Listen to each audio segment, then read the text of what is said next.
하나님의 말씀은 고린도전서 16장 13절로 14절을 보겠습니다. 깨어 그 믿음에 굳게 서서 남자답게 강건하라. 너희 모든 일이 사랑 안에서 되게 하라. 가장 신령한 편지 고린도전서 원전 강해, 오늘은 16장 두 번째 마지막 시간입니다. 마란아타 또는 마라나타라는 제목으로 은혜를 나누겠습니다. 고린도전서를 시작한 지도 엊그제 같은데 벌써 마지막 시간입니다. 그래서 지금까지 15장을 통해서 요절을 한번 살펴보고 다음으로 나가겠습니다. 고린도전서 1장 1절에 보면 하나님의 뜻을 따라 그리스도 예수의 사도로 부르심을 받은 바울과 형제 소스데네는, 그러니까 이 편지를 누가 썼는지를 말씀하고 있습니다. 사도가 누구의 사도예요? 예수 그리스도의 사도. 사도라는 것은 지난번에 여러 번 살펴봤죠? 아포스톨로스, 아포는 떼어내다, 스톨로스는 설치하다. 그래서 예수님의 몸을 12조각 내서 설치한 하나하나가 바로 사도인 것을 볼 수 있습니다. 그러니까 예수님의 분신이죠. 분신이라는 것은 어느 곳을 만져봐도 거기에 뭐가 있어요? 똑같은 DNA가 같잖아요. 그죠? 그러니까 사도의 말은 바로 예수님의 말이라는 것을 우리는 알 수 있습니다. 고린도전서 2장 4절, 내 말과 내 선포가 설득력 있는 지혜의 말로 하지 아니하고 다만 성령의 나타나심과 능력으로 하여. 그러니까 사도 바울의 말하고 선포하는 내용이 성령을 통해서 나타난다는 것입니다. 이 세상의 지혜로 말하는 것이 아니라는 것이죠. 고린도전서 3장 16절, 너희는 너희가 하나님의 성전인 것과 하나님의 성령이 너희 안에 계시는 것을 알지 못하느냐. 여기서 너희는 단수가 아니라 복수입니다. 성도들이 적어도 두세 사람이 모일 때 거기에 누가 있어요? 성령께서 계시다는 것을 말씀하고 있죠. 고린도전서 4장 1절, 우리를 사도를 그리스도의 배 및 뱃사공 휘페르테스 드리오 하나님의 비밀들을 맡은 자 청지기로 여길지어다. 청지기란 말 오이코노모스라고 해서, 오이코스는 집이고 노모스는 법도예요. 집에 있는 법도. 그러니까 집에 창고가 있는데 거기에 필요한 물건들을 집안 식구들에게 거기 법도에 맡아서 나눠주는 사람. 그러니까 사도가 바로 그런 역할을 해주는 사람이라는 것입니다. 배 및 뱃사공이라는 것은 휘페르테스. 보이지는 않지만 배 밑에서 열심히 저어줘야 그 배가 나가지 않습니까? 사도가 그런 역할을 하고 있다는 것을 말씀하고 있습니다. 고린도전서 5장 7절, 너희는 누룩이 없어야 하는 자인데 새 덩어리가 되기 위하여 묵은 누룩을 내버리라. 우리의 유월절 양 곧 그리스도께서 희생이 되셨느니라. 교회는 언제 시작됐습니까? 오순절에 시작됐습니다. 그러니까 오순절은 어떤 식으로 제사를 드렸어요? 레위기 23장 17절에 보면 고운 가루를 기름에다가 반죽하는데 거기에 뭐가 들어갔습니까? 누룩을 넣어서. 그러니까 교회가 처음으로 시작될 때는 세상의 영향력들이 있는 상태에서, 깨끗한 상태에서 시작된 게 아닙니다. 여전히 있었지만, 그러나 그 세상의 것들이 다 제거돼야 하는 그런 것을 여기서 고린도전서 5장 7절에서 묵은 누룩을 내버리라 이렇게 말씀하고 있는 것이죠. 6장 2절에 보면 성도들이 세상을 심판할 것은 너희가 알지 못하느냐. 성경 가운데 요한계시록 빼고 이 내용이 나온 것이 여기밖에 없습니다. 그죠? 언제 심판할까? 성도들이 그리스도의 심판대에서는 성도들이 심판을 받는 거죠. 그죠? 그때는 예수님 옆에 누가 있어요? 사도들이 있고. 근데 그 다음에 어떤 심판이 있습니까? 백보자 심판이 있어요. 그 백보자 심판 할 때 거기 옆에 심판가들이 쭉 앉아 있는 장면이 어디 나오죠? 요한계시록 20장 4절. 심판하는 보좌들을 쭉 있는 걸 봤는데 거기에 앉은 자들이 있다는 거예요. 그것이 바로 천년왕국이 딱 지나자마자 거기 있다는 것입니다. 그걸 거기 보면 나오잖아요. 이 사람들은 천년 동안 예수 그리스도와 더불어 살았었고 함께 통치하고 있었나니. 그래서 그 일이 끝난 다음에 백보자 심판대가 벌어졌는데 거기에 쭉 이기는 자들이 앉아 있어요.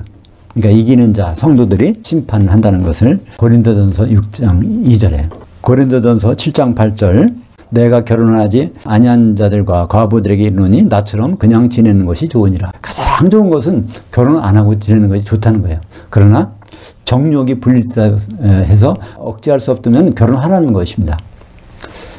우리가 생각하는 것하고는 전혀 다르죠. 우리가 일반적으로는 하나님의 은혜로 우리가 짝짝을 만나서 결혼 생활하는 거, 이게 하나님의 은혜다. 예식장에 가면 주례사가 대부분 그거 아닙니까? 하나님 결혼을 기뻐하신다. 근데 사실은요, 그게 정반대예요. 결혼 안 했으면 좋겠다는 거예요. 그 의미는 진짜 결혼은 앞으로 있을 거니까. 그 결혼을 염두에 두다 보니까 이렇게 바울은 말하고 있는 것입니다. 고린도전서 8장 13절. 그러므로 만일 우상에게 제물로 바쳐진 음식이 내 그 형제를 실족하게 한다면 나는 영원히 고기들을 먹지 아니하며 내 형제들 실족하지 않게 하리라. 가장 중요한 것은 형제가 잘못되는 것이 큰일 난다는 겁니다. 왜 큰일 날까요? 형제가 잘못되면 내가 한 몸을 이루는데 지장이 있어. 그죠? 우리는 다른 형제들과 지체가 돼서 한 몸을 이뤄야 되기 때문에. 고린도전서 9장 23절. 내가 그 복음을 위하여 모든 것들을 행함은 그 복음의 공동 참여자가 되고자 함이라. 복음의 공동 참여자. 복음의 시작이 누구죠? 예수 그리스도예요. 근데 예수 그리스도와 동업자가 되고 싶다는 거예요. 사도 바울은 사도로서 말하는 겁니다. 고린도전서 1장 1절에 나오잖아요. 나 사도인데 나는 복음의 공동 참여자가 되고 싶어. 요한계시록 21장 14절에 보면 거기에 완성된 새 예루살렘, 거기에 밑받침이 되고 있는 공동 참여자 사도들이 그런 역할을 하고 있다는 것을 볼 수 있습니다. 고린도전서 10장 4절. 다 같은 신령한 음료를 마셨으니 그들을 따르는 신령한 반석으로부터 마셨음에 그 반석은 곧 그리스도라. 그러니까 출애굽할 때 광야에서 물이 없었는데 그때 가는 곳마다 반석을 치니까 거기서 물이 나왔습니다. 그 물은 무엇을 예표라고요? 성령 예표입니다. 그죠? 예수님이 십자가에서 깨어지실 때, 그 반석이 깨어질 때, 거기에서 성령의 기름이 나오는 것이죠. 그 반석에 나오는 기름. 이 말씀 보면 뭐가 생각나죠? 마태복음 16장 18절. 너는 베드로라. 너는 반석 조각인데 나는 교회를 어디서 세워요? 이 반석, 페트라에다가 난 교회를 세울 거야. 그러니까 사도들이 있으면 12쪽이 다 안 맞춰지면 교회가 안 된다는 거예요. 완전히 사도들만으로 해서 교회가 세워지게 된다는 것을 말씀하고 있습니다. 고린도전서 11장에 보면 여기에 성만찬에 대한 말씀이 나오는데요. 이 말씀 우리가 많이 오해합니다. 우리가 성찬식을 하면서 이제 여러 가지 생각들을 하고 있는데요. 한마디로 이것은 우리들 얘기가 아닙니다. 사도들의 역할이 무엇인가를 보여주기 위해서 하는 것입니다. 그래서 예수님이 떡 하나를 가지고 이거를 12조각을 냅니다. 13조각이 아닙니다. 12조각이에요. 그죠? 왜냐하면 예수님은 그 떡을 잡수시지 않았어요. 식후에 그거 한 거니까. 그거를 바로 떼서 이건 내 몸이야. 그러면서 그 몸을 12사도한테 12조각으로 내서 나눠준 겁니다. 그래서 사도가 그런 위치라는 것을 말씀하시고요. 그 다음에는 뭐 했습니까? 포도주를 가지고 내 피로 세운 새 언약이라고. 새 언약이란 말은 옛 언약이 있었단 말이죠. 그죠? 그러니까 옛 언약이 어떤 것인가? 그걸 알려면 어디로 가야 될까요? 에레미야서 31장 31절 가면 거기에 나는 이제 새 언약을 세우겠다 그럽니다. 그 뭐예요? 옛 언약을 버리게야. 옛 언약을 뭐라고 설명하죠? 거기에서 에레미야서 31장 32절에 보면 이스라엘 백성들이 애굽에서 이끌고 나올 때 그때 언약을 세웠는데 그 언약에서 하나님이 뭐라고요? 내가 남편으로 이제 언약이 됐는데 그것을 너희들이 지키지 않았기 때문에 버리겠다는 거예요. 새로운 혼인 언약을 세우겠다는 것입니다. 그죠? 그 새 언약이 바로 그 피로, 예수님이 십자가 피로 세운 언약이 뭐예요? 그 피로 사신 것이 교회니까 교회를 사서 이제 혼인하겠다는 것입니다. 거기에 12사도가 혼인의 중매쟁이로 세워진 거죠. 그죠? 성만찬 하면서. 그러니까 사도 바울은 말합니다. 고린도후서 3장 6절에 말해요. 우리가 사도들이 새 언약의 일꾼들이다. 이렇게 말합니다. 새 언약은 그리스도와 교회가 혼인하는 건데 그 혼인에서 일꾼들이라는 겁니다. 중매쟁이라는 것이에요. 고린도전서 12장 13절을 같이 보죠. 우리가 유대인이나 헬라인이나 종이나 자유인이나 다 한 성령으로 세례받아 한 몸이 되었고 다 한 성령을 마시게 하였느니라. 성령이라는 풀장에 거기에 잠겨보세요. 그러면 다 숨 쉴 때마다 꿀꺽꿀꺽 물을 마시는 것처럼 성령을 마시게 되는 거 아닙니까? 그러니까 진정한 교회라면 그것이 성령에 충만한 것인데 거기에 있는 사람마다 다 성령의 물을 마시게 되는 것입니다. 고린도전서 13장 10절. 온전한 것이 올 때에는 부분적으로 하던 것이 배하리라. 이때 온전한 것은 중성이라고 그랬죠? 온전하다는 것은 더하거나 뺄 수가 없는 거야. 그게 온전한 것이잖아요. 요한계시록 22장 18절 19절에 보면 이 예언의 말씀들, 요한계시록은 더할 수도 없고 뺄 수 없는 거예요. 한마디로 온전한 예언입니다. 고린도전서 14장 1절 사랑을 추구하며 신령한 것들을 삼아되 차라리 예언을 하려고 하라. 은사 중에서 예언했으면 좋겠다는 거예요. 우리는 사실은 이걸 필요가 없어요. 그죠? 지금은 예언이 다 완성되어 있으니까 예언이 완성되기 전에는 거기에서 각 사람마다 방언도 하고 예언도 하고 다른 은사도 많이 있는데 예언이 가장 좋다는 거예요. 왜 예언이 가장 좋은 것일까요?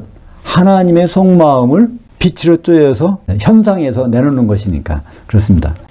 고린도전서 15장 19절 같이 보죠. 그리스도 안에서 우리가 바라는 것이 다만 이 세상의 삶뿐이면 모든 사람 가운데 우리가 더욱 불쌍한 자들이리라. 우리가 부활해서 천년 동안 지낼 그것을 생각하지 않는다면 예수 믿는 사람이란 오히려 더 불쌍한 사람이라는 거예요. 부활의 시간들이 얼마나 중요하고 값진 것인가를 여기서 말씀하고 있는 것입니다.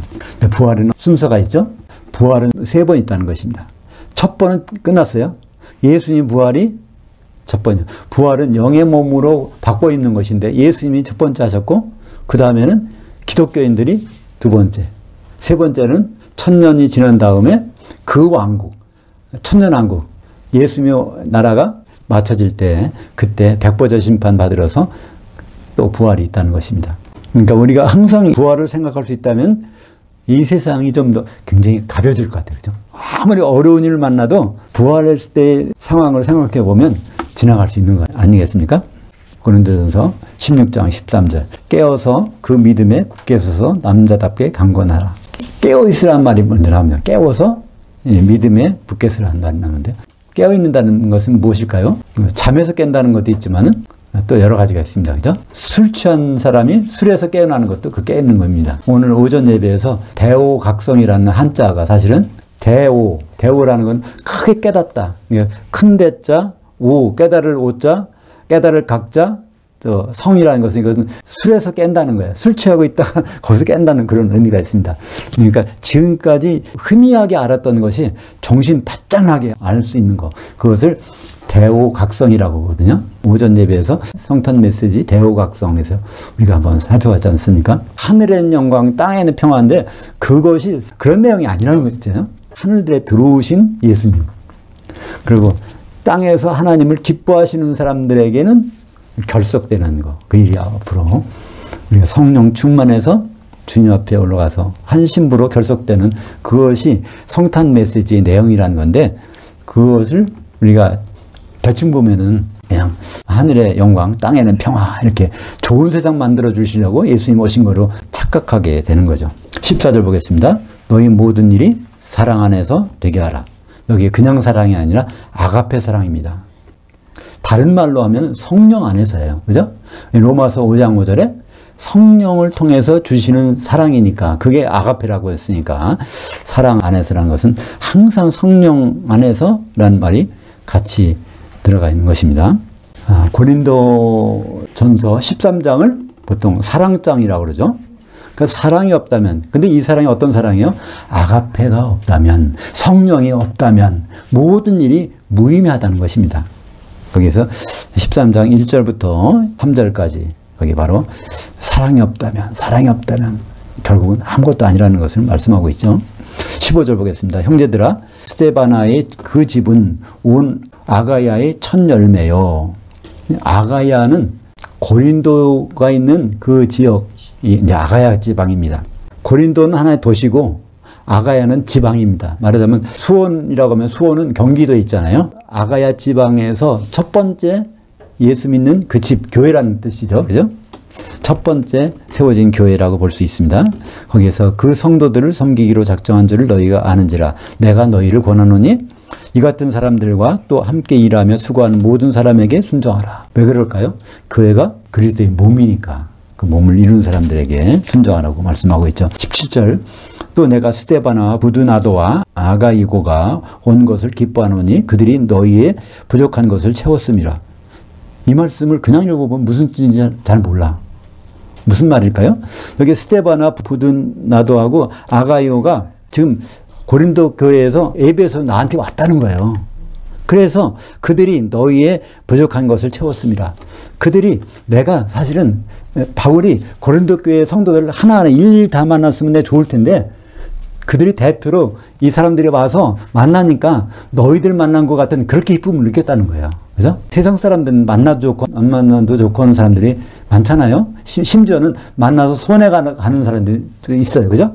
근데 주 안에서, 그리스도 안에서는 사람 만나는 것이, 성도들끼리 만나는 것이 이 정도로 이렇게 좋다는 것입니다. 우리도 점점 이렇게 됐으면 좋겠어요. 그죠? 우리가 사람으로 만나는 것이 아니라 그리스도의 지체로 만나면 만날수록 장작이 불 붙는 것 같이 성령이 충만해지는 그런 사람.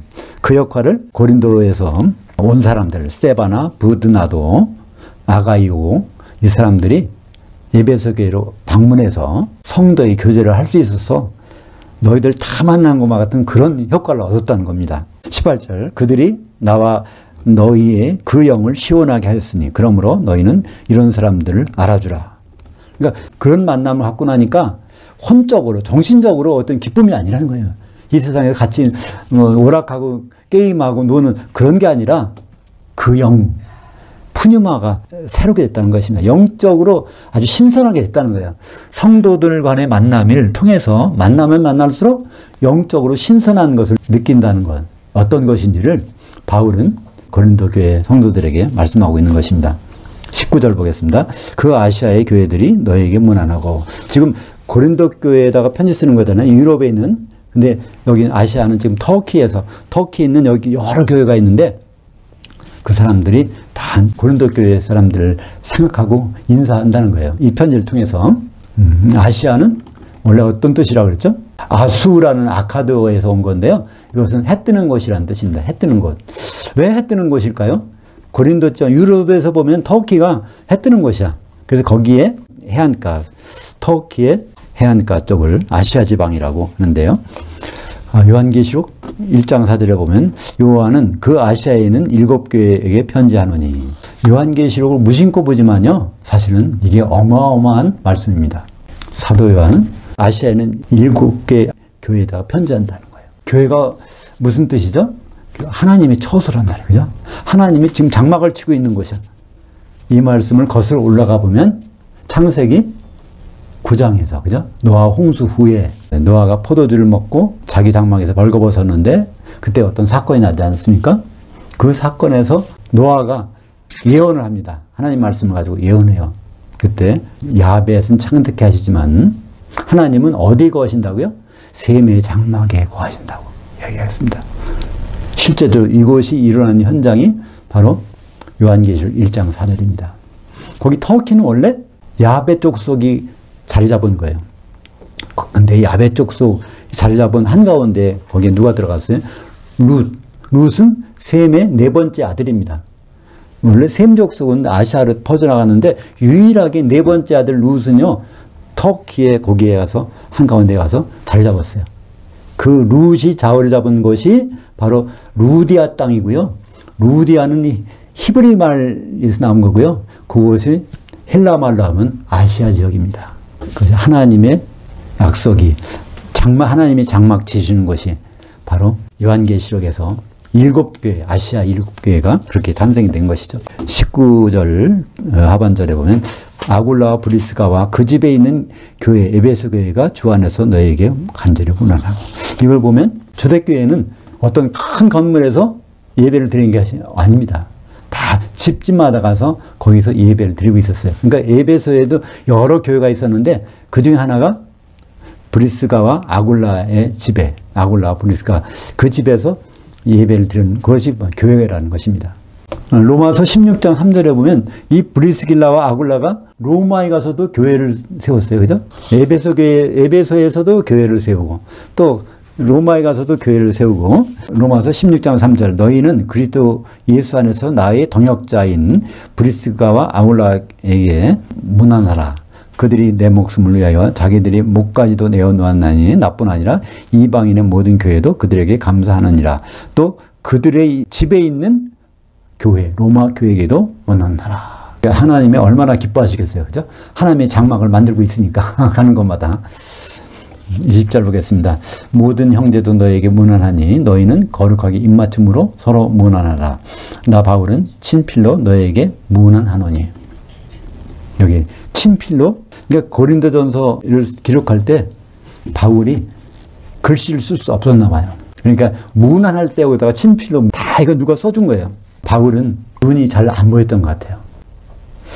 갈라디아서 6장 11절에 보면 내 손으로 너에게 이렇게 큰 글자로 쓴 것을 보라. 그러니까 갈라디아서를 기록할 때만 해도 눈이 좀 볼 수는 있어서 큰 글씨로 이렇게 쓴 것 같아요. 근데 시력이 점점 나빠져 갖고 나중에는 그냥 말하면 누가 대필해 주는 식으로 해서 편지를 쓴 것 같아요. 로마서 16장 11절. 그 로마서는 고린도에서 사도 바울이 기록한 겁니다. 근데 여기서도 이 편지를 기록하는 나 더디어도 주 안에서 너에게 무난하노라. 그러니까 로마서도 1장부터 16장까지 쭉 쓸 때 누가 써요? 더디오가 쓴 거예요. 이런 걸 보고 우리는 그냥 성경책 뭐 이렇게 다 헤어지면 책방에 가서 그냥 사면 되지만 이 성경책이 어떻게 기록되어 있는지, 사도들이 눈도 안 보이는데 그걸 가지고 한자 기록한 것, 이것들이 지금 와서 우리에게 생명의 말씀이 되고 있다는, 참 감개무량하지 않습니까? 그 데살로니가 후서 3장 17절, 골로새서 4장 18절, 빌레몬서 1장 19절, 거기 다 편지는 다 누가 써주고 바울이 문안하는 때만 거기 쓴 것이 나옵니다. 22절 상반절 보겠습니다. 만일 누구든지 주를 사랑하지 아니하면 저주가 있을지어다. 이때 사랑은요, 아가페로 사랑하는 것이 아니에요. 어떤 사랑이요? 필레오로 사랑하는 것. 주님을 필레오로 사랑하지 않으면 저주가 있다는 겁니다. 적어도 필레오로 사랑을 해야 된다는 거예요. 우리는 아가페 사랑만 있으면 되지 이렇게 생각하지 않습니까? 근데 아가페 사랑까지 가려면 뭐가 필요해요? 형제 사랑, 필레오의 사랑이 필요하다는 것입니다. 우리 지난번에 베드로후서 1장 5절을 봤습니다. 그러므로 너희가 더욱 힘써 너희 믿음의 용맹을, 용맹의 지식을, 지식의 자제를, 자제의 인내를, 인내의 경건을, 경거의 형제 우애를, 이 형제 우애가 바로 필리아의 사랑, 필레오 하는 거예요. 그거 다음에 형제 우애의 사랑을 더하라. 그러니까 줄 사다리가 있는데 아가페까지 밟으려면 중간에 뭐가 있어야 돼요? 필리아의 사랑이 있어야 거기를 넘어갈 수 있다는 것입니다. 우리는 아가페 사랑만 찾는데, 아가페 사랑을 찾기까지에는 필레아가 반드시 있어야 아가페 사랑으로 넘어갈 수 있다는 것이죠. 요한복음 21장 마지막에 베드로에게 예수님이 명령하시는 장면이 나옵니다. 질문하시면서 명령하세요. 유명하죠? 여기에 보면 예수님은 질문을 내가 나를 아가페로 사랑하느냐 물어봅니다. 베드로는 어떻게 대답해요? 저는 아가페로 사랑을 못해요. 필리아 사랑밖에 할 수 없습니다. 이렇게 말하는 거예요. 또 두 번째 질문은 똑같아요. 내가 나를 아가페로 사랑하느냐? 그러니까 저는 필레오로 사랑밖에 못합니다. 세 번째는 어떻게 질문하시죠? 그렇다면 너는 필레오 사랑까지는 할 수 있단 말이냐? 그러니까 베드로가 거기서 근심합니다. 내가 필레오의 사랑도 제대로 못하지? 그럼 어떡하지? 그러면서 이제 예수님이 그래, 내가 필레오로 사랑해도 괜찮다. 그러면서 마지막 명령해 주는 말씀이 나옵니다. 우리말에 어떻게 보면 다 그게 그거 같은 말인데 다른 말이 있습니다. 그죠? 아가파오로 사랑하느냐, 필레오로 사랑하느냐. 그러니까 동사로 하면 아가파오, 필레오입니다. 동사로는. 명사는 아가페, 필리아. 그래서 우리는 아가페만 찾지만은 내가 이전에 내 형제를 정말 사랑할 수 있을까? 이런 필리아의 사랑, 그거 위에다가 바로 우리가 아가페 사랑까지 전진할 수 있다는 것을 말씀하고 있습니다. 22절 보겠습니다. 밑에 우리 주여 오시옵소서 마라나타. 신약성경은 전부 다 헬라어로 기록되어 있습니다. 근데 요 마라나타만큼은, 주여 오시옵소서만큼은 그 아람어로 기록했어요. 이 아람어로 마라나타 그런데 마라는 주님, 나는 우리, 타는 오시옵소서. 근데 이것을 글자로 그냥 나열할 때는요, 알파벳이 그대로 있으니까 A, B, C, D 뭐 받침 같은 게 없어요. 그냥 한자 한자 연결되는 거예요. 그거를 마란 아타라고 읽으면은 뜻이 우리 주님 그는 오셨다 이게 됩니다. 그러니까 타가 원형인데 동사 과거형, 그게 아타가 됩니다. 그러니까 성탄절에 예수님 오셨다면 그거는 마란아타. 앞으로 주님 오실 것을 우리가 바란다면 마라나다. 여기서는 두 가지 중에서 어떤 의미인지는 신학자들 간에 막 의견이 있어요. 이거는 주님이 오셨다는 거야. 이거는 주님 오시라는 거야. 이렇게 의견이 분분한데요. 이거 전체 문맥을 보면 이거는 오시옵소서라고 보는 것이 맞습니다. 똑같은 말이 어디 있습니까? 헬라어로 기록된 것이 요한계시록 22장 20절. 이것들을 증언하시니가 이르시되 진실로 내가 속히 오리라 하시거늘 아멘 주 예수여 오시옵소서.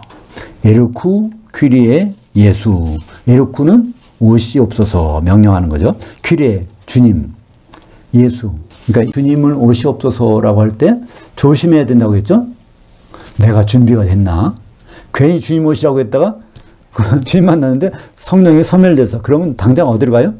불지옥에 떨어지는 거예요. 그러니까 마라나타나 에르쿠 퀴리에 예수, 이것은 성령 충만할 때 우리는 막 안심하고 이 말씀을 해드립니다. 그죠?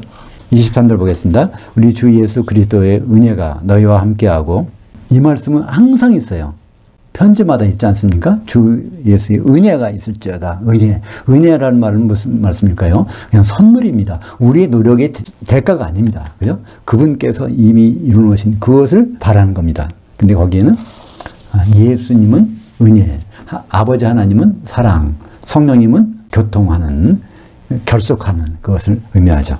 24절이 좀 특별합니다. 사도 바울의 편지가 있는데 모든 편지에서 24절만이 특이한 거예요. 뭐라고 되어 있습니까? 나의 그 사랑이 그리스도 예수 안에는 너희 모두와 함께 할지어다. 다른 편지에는 문안 인사할 때 마지막에 사랑이란 말을 안 해요. 그냥 은혜로 끝납니다. 네, 고린도 교회는 특별하게 내 아가페 사랑이 너희에게 있으면 좋겠다. 다시 말해서 아가페 사랑은 어떤 사랑이야? 성령에서 나오는 사랑이 고린도 교회에 있으면 좋겠다. 고린도전서가 특별히 사랑의 편지라고 하는 것을 고린도전서 13장에만 아가페가 나오는 것이 아니라 마지막 16장 마지막에 사도 바울이 아가페 사랑이 고린도 교회 모든 성도들에게 충만하게 있었으면 좋겠다는 그것으로 편지를 마감합니다. 기도하겠습니다. 하나님 아버지, 고린도전서 마지막 부분을 보면서 다시 한번 아가페 사랑이 우리에게 얼마나 필요한지를 깨닫습니다. 사도 바울이 고린도 교회에만 특별히 아가페 사랑으로 문안하고 인사하는 것을 볼 때 우리는 늘 성령 충만함으로 주님을 만날 수 있도록 인도하여 주시옵소서. 예수님의 이름으로 기도하옵나이다. 아멘.